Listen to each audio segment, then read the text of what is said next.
दुनिया जे मज़हबी समाजनि अंदरि साइंसी अकुली ऐं तजुर्बाती सोच जे फुक़दान सबबि सॼे समाजी नफ़्सियात अंदरि समाज ऐं फितरत जे सभिनी मंज़रनि ऐं मज़हरनि मुतलिक़ जाबिजा फ़िक्री मुग़ालतनि जा अंबार मिलनि था। उहो ई सबबु आहे जो लफ़्ज़ रूह मुतलिक़ पिणु सदियुनि खां हिकु वॾो फ़िक्री मुग़ालतो असांजे इज्तमाही लाशऊर ते सवारु रहंदो पियो आयो आहे। हिते हिन बिन मुख़्तसिर तहरीर अंदरि आऊं उन मुग़ालते जो फ़िक्री ऐं लसानियाती जाइज़ो वठण जी कोशिश करियां थो। नफ़्सियात, जंहिंखे अंग्रेज़ी में साइकोलॉजी चइजे थो, उहो ॿिनि यूनानी लफ़्ज़नि साइकी ऐं लोगोस जो मुरकब आहे। पर साइकी जी माना रूह जी वरिती वञे थी। दरअसल लोगोस यानी लफ़्ज़ अखर ॿोल उन्हनि सभिनी सां इंसान जे वजूद ऐं इदराक जो जियापो ऐं असबात थिए थी। यूनानी ॾंद कथा में साइकी क्यूपिड जी महबूबा ऐं हुसन जी देवी वीनस जी नुंहुं हुई।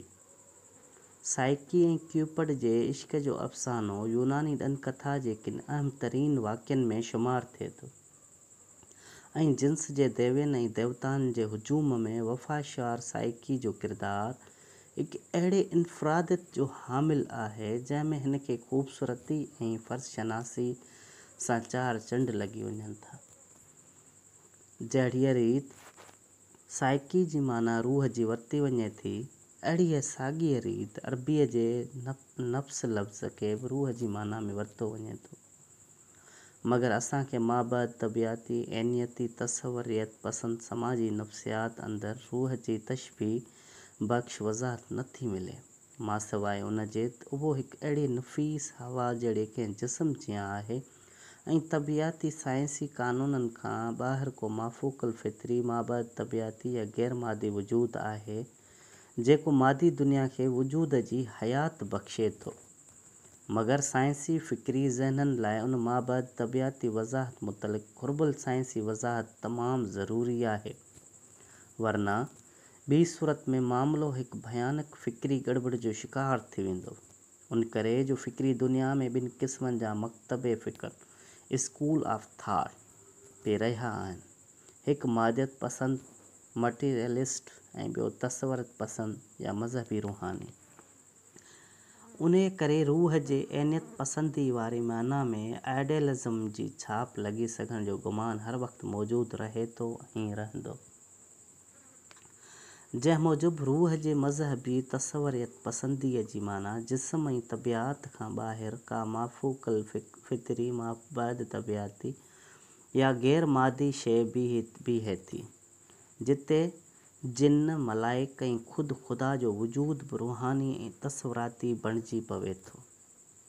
पर जदीद साइंस वटि माफ़ूक़ल फ़ितरत नाले का शइ कंहिं लकाव खे क़बूल करण जी मंतकी गुंजाइश हरगिज़ बि मौजूदु नाहे।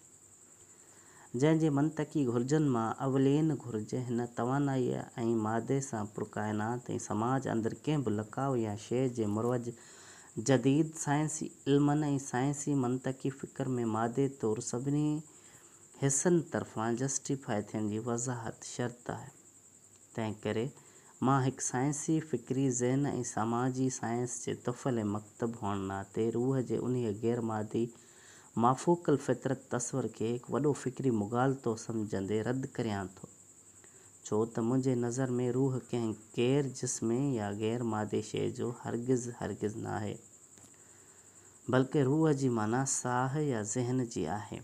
माना त ज़िंदगी या हरकत ऐं हरकत ख़तमु त ज़िंदगी ख़तमु, जेका आइन अकुली साइंसी ऐं मंतकी तशरीह आहे। जीअं चक बस्त जहिड़े अकुलियत पसंद शाइर चयो, ज़िंदगी क्या है अनासर का ज़हूर तरतीब, मौत क्या है उन्हीं अज्जा का परेशान होना। तंहिं करे मुंहिंजे नुक़्ते नज़र मूजिबि रूह जे अहिड़े फ़िक्री मुग़ालते खे साइंसी मंतकी अंदाज़ में ई सम्झणु घुरिजे, न कि एतिक़ादी ईमानी तसवराती अंदाज़ में। अली अब्बास जलालपुरी जो ख़्यालु आहे त अरबी में नफ़्स जी माना रूह या साह खां अलावा रत जी बि आहे। उन्हीअ मां नफ़ास वरितलु आहे,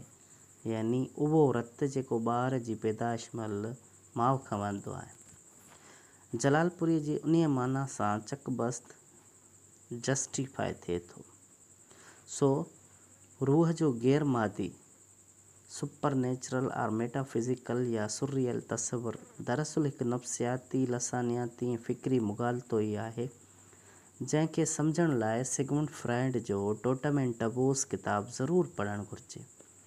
छो त दरअसल जॾहिं लखा साल अॻु वारी इब्तिदाई इंसान खे शुरू में संदसि पंहिंजे वेझे अज़ीज़ दोस्त या घर भातीअ जे मरी वञण खां पोइ जॾहिं राति जो खेसि ख्वाब में उहो मरहूम शख़्स नज़र आयो, तॾहिं उन क़दीम इंसान पंहिंजे नफ़्सियाती नाबालगीअ सबबु उन ख्वाब में आयल मरहूम जे यादुनि ते मुश्तमिल सेकंड इमेज खे ईअं सम्झो त राति मरहूम जो को रूह मूं वटि आयो हुयो, जॾहिं त उहो मरहूम जो सेकंड इमेज हुयो जेको ख्वाब ॾिसंदड़ जे तहतुल शऊर वारे यादुनि जे गोदाम में मौजूदु हुयो, जंहिंखे निंड जी कैफ़ियत में शऊर जे सुम्ही पवण ऐं लाशऊर जे सरगर्म थियण ते लाशऊर डिमांड ते घुराए वरितो ऐं तहतुल शऊर उन डिमांड ते सप्लाई ॾींदे उहो सेकंड इमेज मुयसरु करे ॾिनो, जंहिंखे क़दीम इंसान रूह सम्झण जी ग़लती करे विधी ऐं उन तरह रूह जे अहिड़े माबद तबियाती तस्वर मंझां रूहानियत जो माबद तबियाती तस्वर पैदा थियो जंहिंखे मज़हबनि जो नफ़्सियाती बुनियादु चई सघिजे थो। जंहिं रूहानियत मूजिबि को मुतलिक रूह भॻवान ईश्वर या ख़ुदा सोब काइनात खां ॿाहिरि मौजूदु आहे ऐं उन जी हिकु रूहानी मख़लूक जिननि मलाइकनि रूहनि जे नाले में वजूदु रखे थी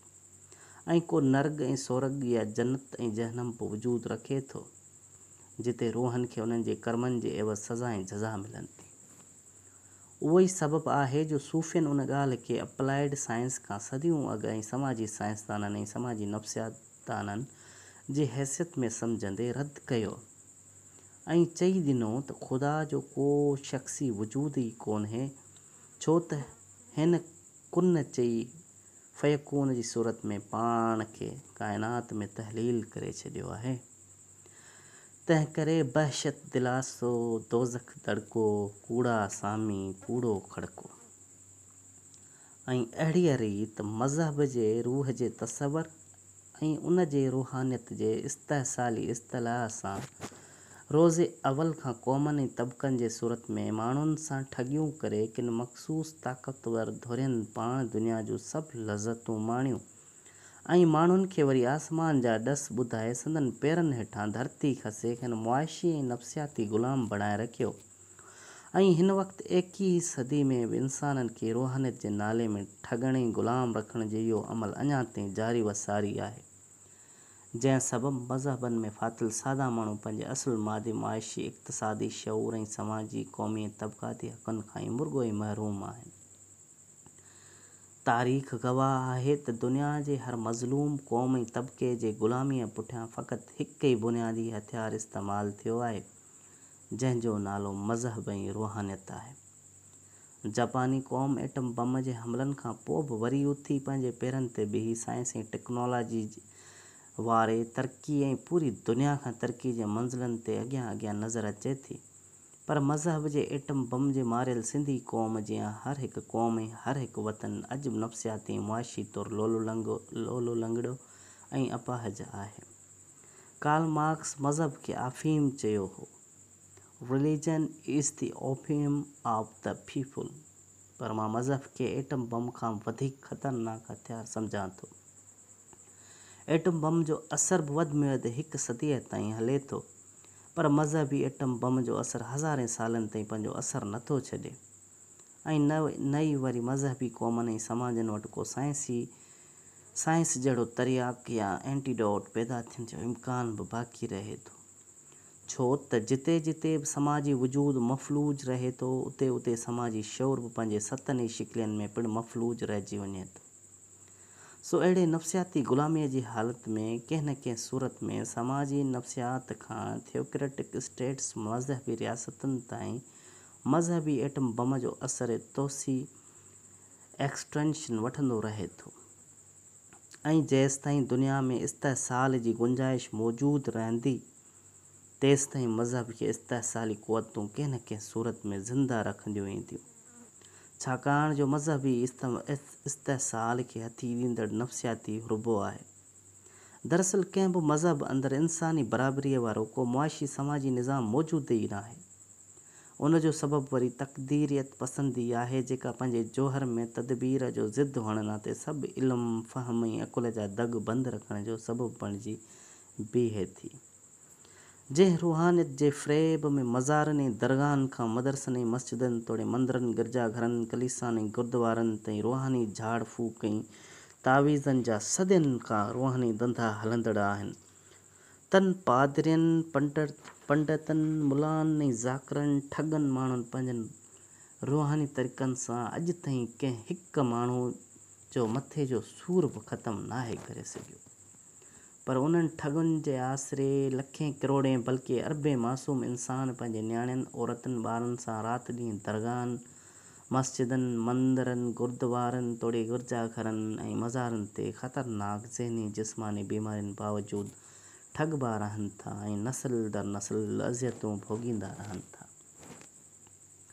पर दुनिया जो हर मज़हबी समाज जेतिरो ज़हनी बीमारियुनि, बुख, बदहाली ऐं जहालत में आहे, एतिरो को बि साइंसी अकुली समाज न बीमारियुनि में जकड़ियल आहे, न बुख बदहाली जो शिकार आहे, न जहालत जो शिकार आहे, न वरी मुनाफ़क़त, कूड़, ठगीअ जो ई शिकार आहे। बल्कि सभु जो सभु बीमारियूं, सभु ठगियूं, सभु ॾोह ढोह दरअसल मज़हबी समाजनि में ई मिलनि था। ऐं इहे सभु निशानियूं मज़हबी समाजनि जी अॼु सुञाणप बणियल आहिनि। ऐं जे खणी अहिड़ियूं समाजी बुरायूं उन्हनि साइंसी समाजनि अंदरि ज़ाहिर बि थियनि थियूं त हू उन्हनि जा साइंसी हल ॻोल्हे उन्हनि मां जिंद आजी कराइनि था, मगर मज़हबी रूहानी समाजनि जीअं कंहिं माफ़ूकल फितरत वजूद जे आसिरे पाण सां दुश्मनी नथा कनि ऐं कंहिं गैब पारां उन अज़ ख़ुदि कंहिं मौजिज़े सां ठीकु थियण जे आसिरे दरगाहनि में कैंप लॻाए कोन था वेही रहनि। सो जेसिताईं रूहानियत जा लोभी मौजूदु रहंदा, तेसिताईं रूहानी ठोगी बुख न मरंदा। दरअसल उहा सॼी फ़रसूदगी तॾहिं ख़तमु थींदी जॾहिं सॼी दुनिया अंदरि सभु घण क़ौमी इस्तेहसाली मज़हबी रियासतूं ख़तमु थींदियूं ऐं उन्हनि जी जाइ ते हिकु क़ौम हिकु रियासत, वन नेशन वन स्टेट जे बुनियाद ते क़ौमी रियासतूं न ठहनि थियूं। ऐं उन रीति क़ौमी सुवाल या क़ौमी तज़ाद जे फितरी हल खां पोइ ई उन्हनि समाजनि अंदरि क़ौमी सनअती समाज जे अचण सां समाजी वजूद जी तरक़ी मुमकिन बणिबी, जेका पंहिंजे जोहर जे तरक़ी खे पंहिंजे मज़हर जे तरक़ी में ज़ाहिर कंदे पंहिंजे समाजी शऊर जे सतनि सूरतनि खे तरक़ी ॾियण में कामयाबु वेंदी ऐं पंहिंजे मूड ऑफ प्रोडक्शन जे साइंसी रूप सां गॾु साइंसी समाजी शऊर जी सूरत में ज़हनी, नफ़्सियाती ऐं फ़िक्री तौरु उतां जी अवाम खे साइंसी फ़िक्र सां सलहाड़े हर क़िस्म जे मज़हबी फ़रसूदगीअ मां कढे ईंदी। उन्हीअ तारीख़ी तरक़ीअ सां ई सनअती फ़ेज़ जे आलमी लहर जो चकर पंहिंजे तारीख़ी तकमील वठी आलमी सतह ते हर हिकु समाज खे हक़ीक़ी साइंसी अकुली समाज में मुंतक़िल कंदो ऐं सभु जा सभु मज़हब पंहिंजी मौत पाण मरी वेंदा। छो त काइनात में हर वजूद जी हर शिकिल सूरत मरहले जी हिकु ख़ासि उमिरि थिए थी। उन बैदि उहा वजूद फ़ना थी कंहिं नए वजूद में मुंतक़िल थी वञे थो।